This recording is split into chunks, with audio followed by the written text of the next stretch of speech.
Hello, everybody. I'm here with Reilly Brennan, and he's from Trucks VC. I've got my Trucks shirt on that he sent me nicely. I only Love that. publicly shamed him on Facebook to get it. Great. Love that. And so I'm super excited. So I feel like, by way of introduction, I met you at the mobility summit that you've hosted a few times in Ann Arbor. But Reilly is a venture capital investor out of the Bay Area, spends a ton of time in the Midwest, though, invests in mobility technologies. I'll let you explain that a little bit more. I won't try to, I'll be like, this is what his business model is.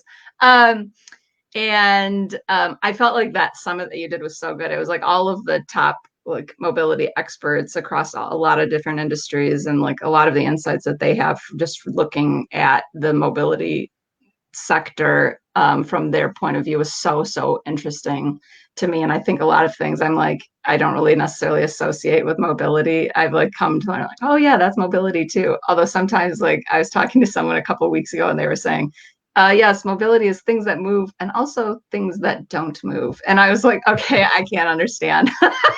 That's like defining Bitcoin, right? Like Yeah. you can say whatever you want to fill the space. Yeah. At first it seemed super straightforward. And as the years move on, I'm like, I don't understand this anymore. Yeah. But yeah, if you could give a little bit of background on Sure. trucks and what you guys do, that would be awesome. Yeah. Thanks for having me. I'm wearing my entry point sweater. Brand this, but this is the entry point sweater. One day. Yeah, one day I'll have one. Yeah. Trucks is a fund that I started with two partners, Jeff and Kate, in 2015. And it's designed to give founders who are changing transportation really their first check and to get them off the ground. So we invest, we like to say either early or way too early in founders that are trying to change transportation. All of us either grew up in Michigan or at some point went to University of Michigan. So the Ann Arbor connection that you mentioned is real because we love Michigan, we love Ann Arbor. And we used to host this summit in the very beginning of our fund. And the design of the summit was we didn't actually know a lot of people who would want to invest in these types of deals, in automotive and transportation deals. And so our thought was, what if we put on a summit and we give it a really fancy name, and it'll be like you kind of have to go to that thing if you're doing investments in this space. So the first couple of years we did it, it was called the Venture Mobility Summit. And the first year, I think we had 22 people or 25 people. And that was probably the sum total of the transportation investment community at that point, which was 2015. And it was really important for us to do it because when people left the room, they thought, oh, if I do a deal in this space, I should call Trucks. And then, we've done it ever since. We call it now that it's called the FOT Summit, but that was the genesis of that idea. And you were there, I think, at the very first one. Yeah, I was like, I was so good. I really like when there's kind of smaller get-togethers like that, and I feel like 25 people is like a good size, but that it's like was such a core. I was like, how did I get invited to this? Everyone's very smart. You were the big chief at MVCA back then, right? That's right. Yeah. That's right. Yeah, that was so great. But the conversations were so awesome. So I guess like what would you say Trucks is kind of like your main areas of focus right now? In 2020, the year that was. Well, I mean, our main focus is making sure our current portfolio companies live to see another day, or die another day. And so some of them we've just had to, all of our CEOs have changed a lot, their plan and their runway and how much cash they have left versus how much time they have left. And some of them have done some small bridge financings in the last 60 days to get a little more runway. And we did a few of those. And then, there's a couple of companies that, because of COVID, have done really well because they were e-commerce related companies. Like we have a dealer software company called Roadster, which if you're a car dealer, it allows you to do the entire transaction digitally. And they've been growing like crazy over the last 60 days because a lot of car dealers couldn't legally do sales in person. So that's another thing. But I mean, we actually don't really look for ideas per se, because I found we used to like say like, oh, I wish somebody would pitch us this idea. And what we found is that if we do that, then we're likely just to say yes to the first person that walks in our door with that idea, but it might be like the wrong team or the wrong construction of that. So what I'm more interested in now is kind of, you know, a great founder with a great perspective, and we might not even have been thinking about that idea, and we want to back them. So Yeah, yeah, that is so. I think I feel like lately I've been seeing a lot of mobility companies in the news, just even during the pandemic, that are kind of like doing, um, helping with like transporting goods and yeah, services and things like that in between like things where they were people, previously doing people stuff, and now they're doing packages and things like that. yeah, Yeah. yeah. Hmm. So how do you kind of see the entrepreneurial landscape shifting in the next year, especially due to all of this stuff that's going on? I was thinking that we would see fewer startups right now. Last month we saw 90 new companies in the month of May. And, May is usually a pretty busy month for us, but that was the biggest May we've ever had. And I was thinking, because, the shelter in place orders were mid-March, that it would be around May that we saw the numbers drop off, that there just would be far fewer startups. And we haven't seen that. But what's probably going to happen is that if you are raising a seed round, and that's typically what we do, is give companies their first kind of, it's small by venture capital standards, but it's large by the company standards. It's really their first time they're getting a real financing. They'll probably have to raise more money initially so they have a longer runway, because historically, well, not historically, but in the last 3 to 5 years, companies have raised maybe 12 to 18 months of money, and then they go out and try to get another round of financing. And Yeah. I think it'd be very difficult for them to do that. So the new game plan is that you might want to try to raise 24, potentially 30 months of money, so that regardless of the time that we come out of shelter and all these things, you can still get through all the milestones you need to hit. Yeah. That's a big change. It means you either need to raise more money, or you need to have a different plan for how you're going to use that money so you can make it last longer. So just for comparison, like, so you saw 90 in May, how many do you kind of normally see? Like 75 to 100 is kind of the typical range for us. So we see about a Yeah. thousand a year of new companies. So when we say we saw them, that means that's the first time we've learned about them. So every time we learn about a company, it goes into our system, and it isn't that this is an old company we talk to again in May. These are like brand new companies that aren't in TechCrunch and aren't, no one knows about them yet. And so by some measure, it's a pulse of how many companies are getting created in the transportation space. And so it was a little bit high, for typically for May, and then also just for COVID. I was like, 90's like a lot of companies. Um, Yeah. so we'll see, Yeah. Who's got that kind of time? right. Not Yeah. me. Oh my God. Yeah. So we'll see. Maybe at the end of the year, the numbers will drop off, because there's probably 10 to 20% of our companies that have a corporate, like they were corporate people who left their safe jobs at Dropbox or Toyota or something, and they want to start a company. And maybe some of those, founders decide, well, I'm not going to do that now because I've got a safe job. I'm not going to leave it during the pandemic. So Yeah. that's Do possible. you, what were you doing prior to 2015? So right before this, I was running Stanford's automotive research projects. I was executive director, and part of what I did was actually fundraising. So I was in charge of putting together the fundraising plan for a lot of the interesting automotive and transportation things that Stanford did, and Uh, that was really the insight I had into, like, wow, there's a lot of companies that are trying to get off the ground that can't get financing. And yeah. so that was the kernel of trucks, which is in the early 2010s, if you had any idea that was kind of transportation or automotive, it was hard to go down the traditional venture capital path, because a lot of those startups would go to, VCs, and they'd say, "Oh, I've already invested in clean tech in 2008. and I lost all my money. Therefore, in automotive transmitters, I just not That was a thing for a not having second. time for that. Right. So it was really just plugging this gap that we would see, which is there are great researchers trying to start companies, couldn't get money. And so we decided to start a fund and give them their first check. Yeah, I feel like kind of the reason why I was asking about that is like I feel like in 2008 when economic downturn happened at that time, it was like super on the automotive industry. It was like doing real bad.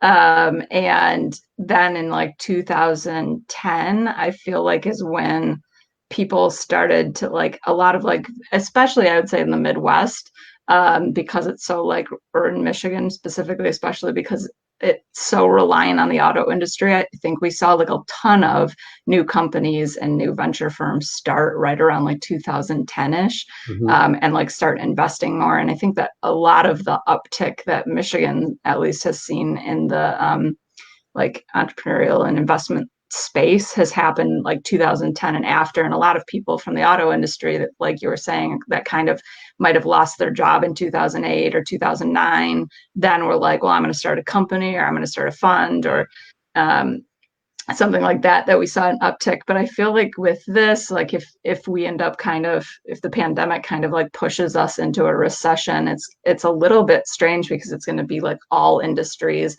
all people getting kind of like squished down. So do you feel like we'll see kind of like more of an uptick later of people starting businesses, or do you feel like maybe, because you were kind of saying like maybe people will just like be staying inside their businesses if they can? Yeah, that's a good question. There's certainly a handful of companies that won't happen because those people won't leave their safe jobs. But during every one of these moments, there's always been this window where it would have been crazy to start a company and it was harder to get financing.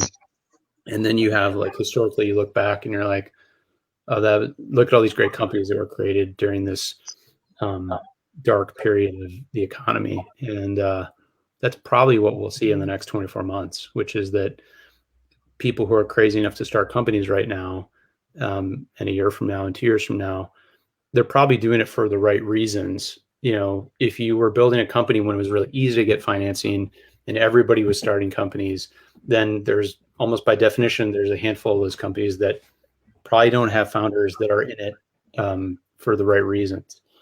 Almost feel like, what's the saying, like from The Bachelor, she's not here for the right reasons. I don't watch that.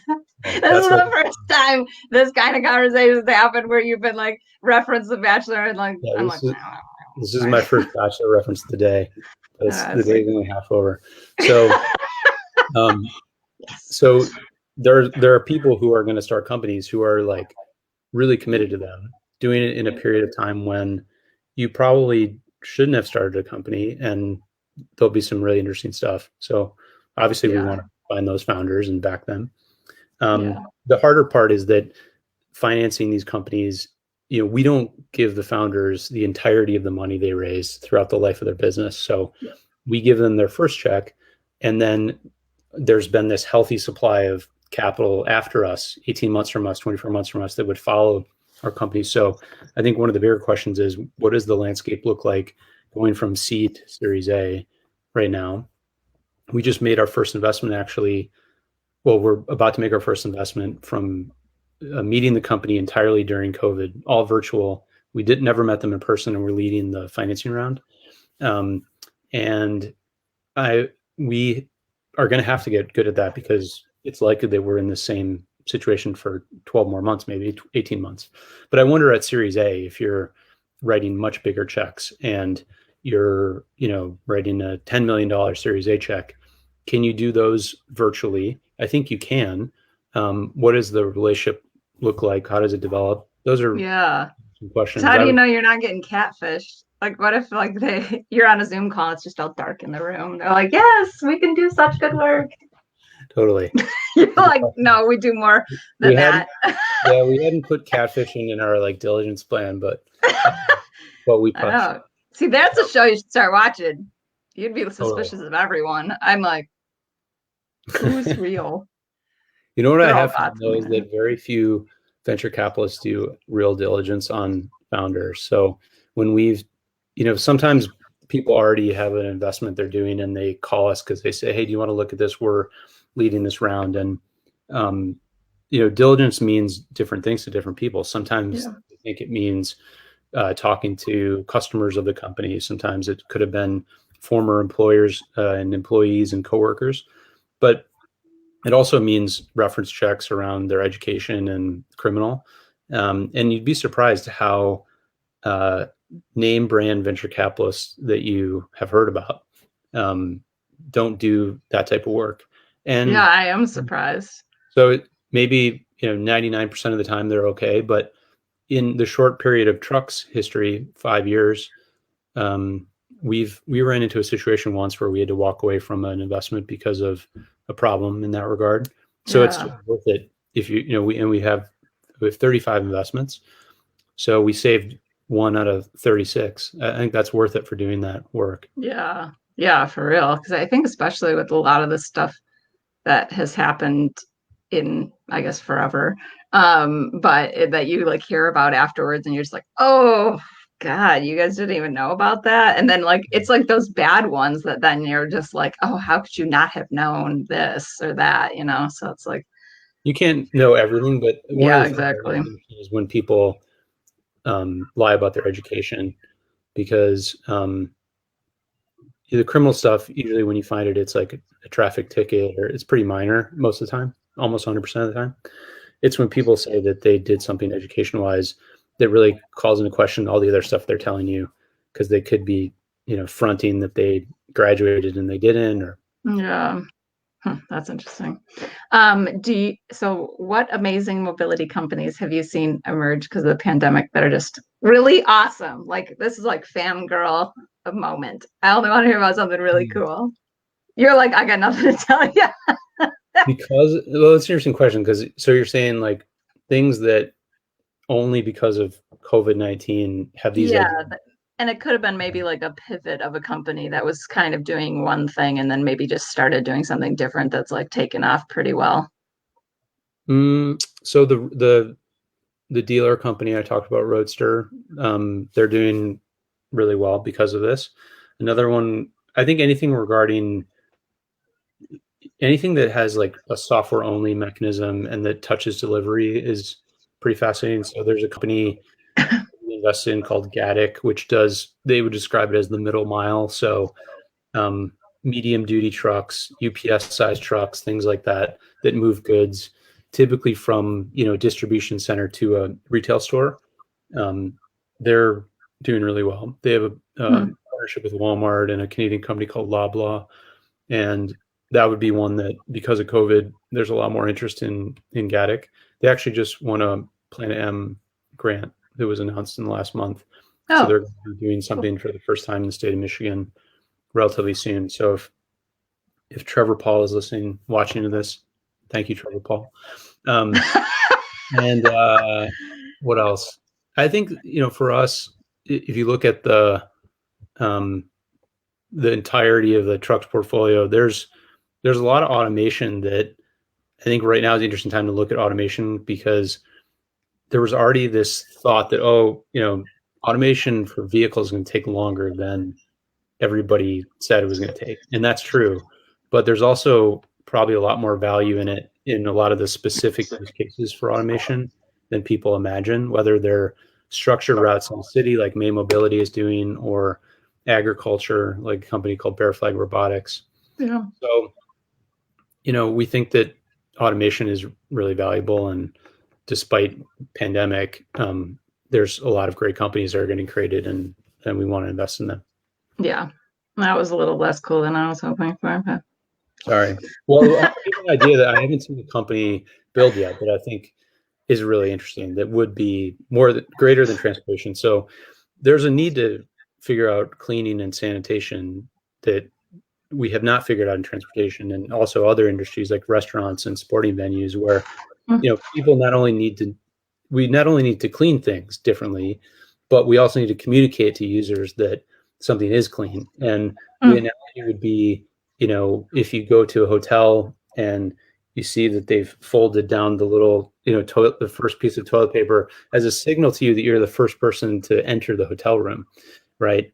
Since it's been cleaned. And that sort of thing we don't have in transportation, and we will need for these shared spaces like rail and bus and shuttles and things like that.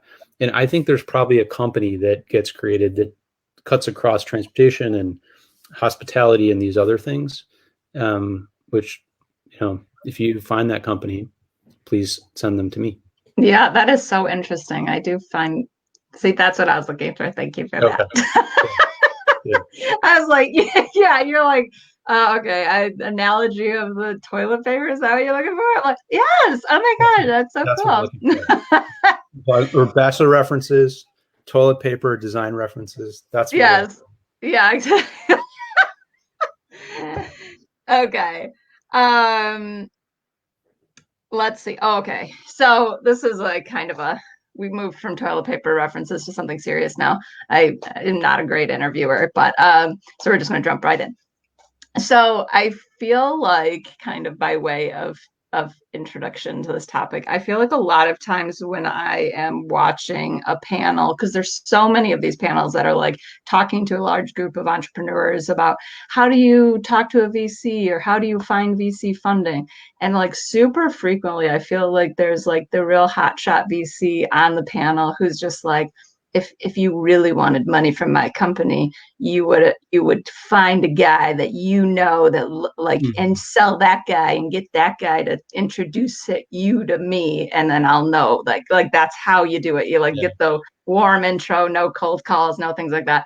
And I think a lot of times that strikes me as a little bit funny, particularly when I feel like VCs are like trying to find the deal that nobody else can find, or trying to get access to like talent and to technologies that people don't know about. And there seems to be a lot of problems with just like structurally, if that's how an entire financing world works, then it really is excluding a lot of the people that don't know a guy who knows a guy. So I guess I feel like the question I had for you, which is kind of a hard one, is that like, what's something you think needs to change structurally to increase access to capital for Black-owned startup companies? Yeah, I mean, well, the first point of view on that is that sentiment of getting a warm introduction, I think, has been going out of vogue within the financing community, although you still hear it a lot. Yeah. I hear a lot of, and I think it's because investors, they think of getting more companies coming to their door as like a problem because it creates more work for them. And I think it's a signal of most funds actually aren't very organized. So they couldn't really tell you when they met a company, who the founders are, like all the kind of basics. They just don't have. It's like floating in their inbox. So the thought of getting 30 more companies after they speak at a conference is just like a problem for them. Yeah. And so you have disorganized and biased, prejudiced, racist investors who are telling people like, I want people who look like me and who look like the people I went to school with. And because most venture capitalists are white men, what they're fundamentally saying is, I want more people to look like me. And to your point, I think embedded in your question is this idea that if in venture, if what you're trying to do is figure out a company that is relatively non-consensus, that no one thinks is really great yet, if that's where the big returns are, then you should be willing, and you should actively seek out companies that nobody thinks are really great yet. And so we would obviously, we talk to anyone. We like more companies per month. So, seeing 90 companies in the month of May, I wish it was 91, and like that, it's not a problem for us. What has to happen in the community is you obviously need more people who are writing checks who are Black, and more women in the community.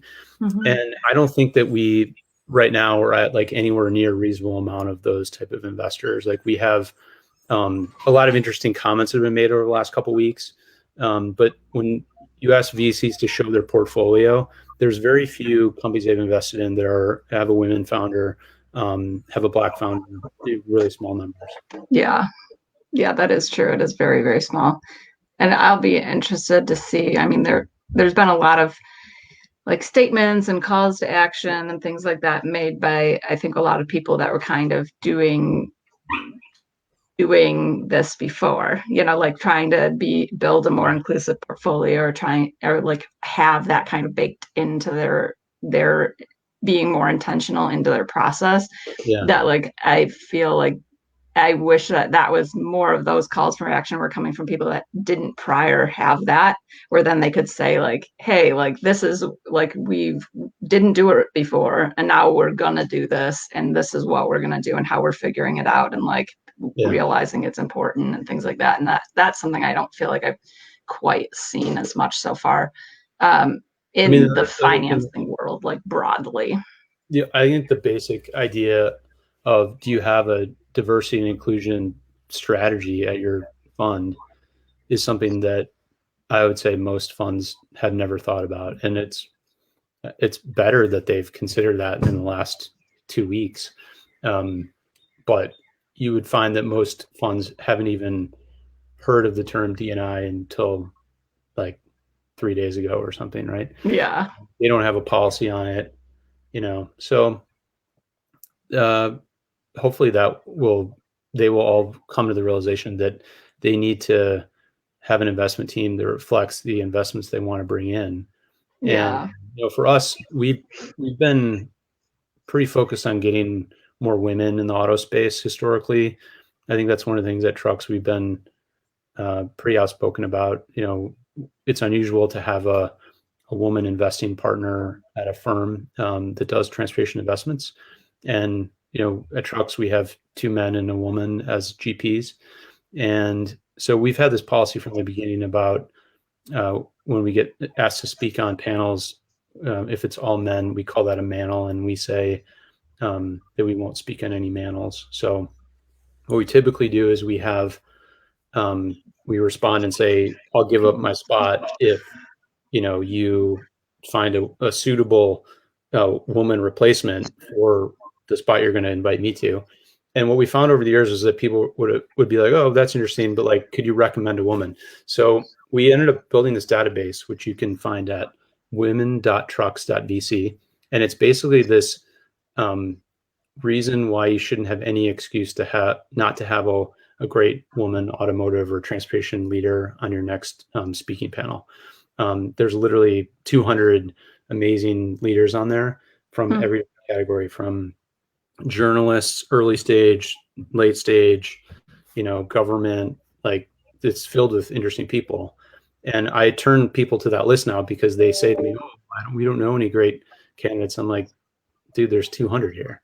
Like, Yeah, that is so good. We'll have to so we need link more, to that in the we need more so it's women.trucks.vc, and we need more categories for that, for Black founders and for other persons of color. So yeah, I feel like that is really I like that because I even locally people have been putting together these lists of Black owned businesses just from like coffee shops to whatever, or even like small, like when the pandemic first hit, there's a lot of like just small businesses. Like, don't go to Amazon. Here's a list of small businesses where you can get a ton of stuff you might originally go to Amazon.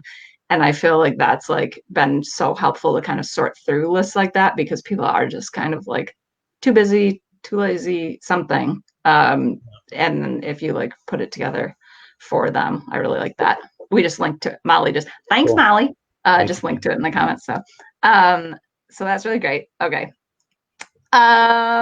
And then we've kind of covered this, but in our last little bit here, what's something that Trucks is focusing on to best support the companies that you've invested in, or that you will be investing in kind of over the next year, just with everything that's happening?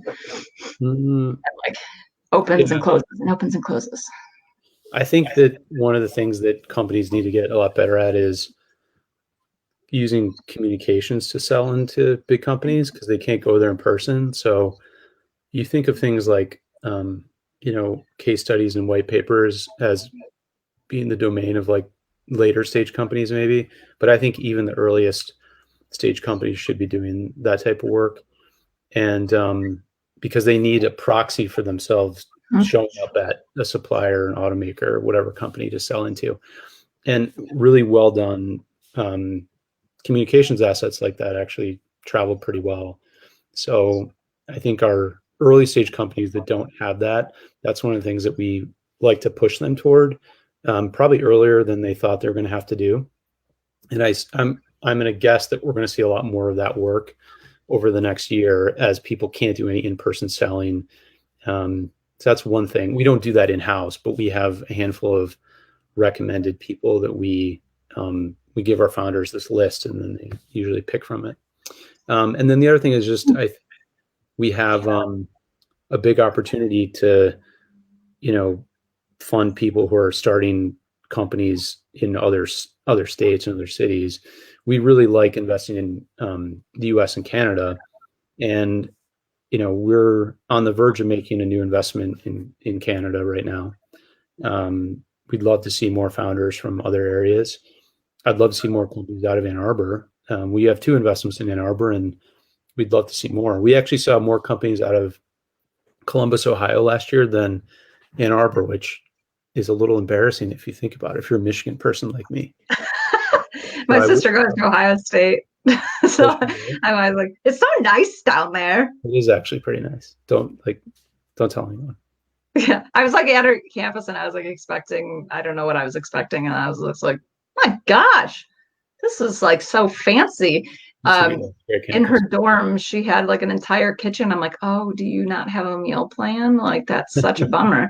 And she's like, oh, no, we do. And I'm like, then why do you have a full kitchen in your dorm room? Like, this is ridiculous, right?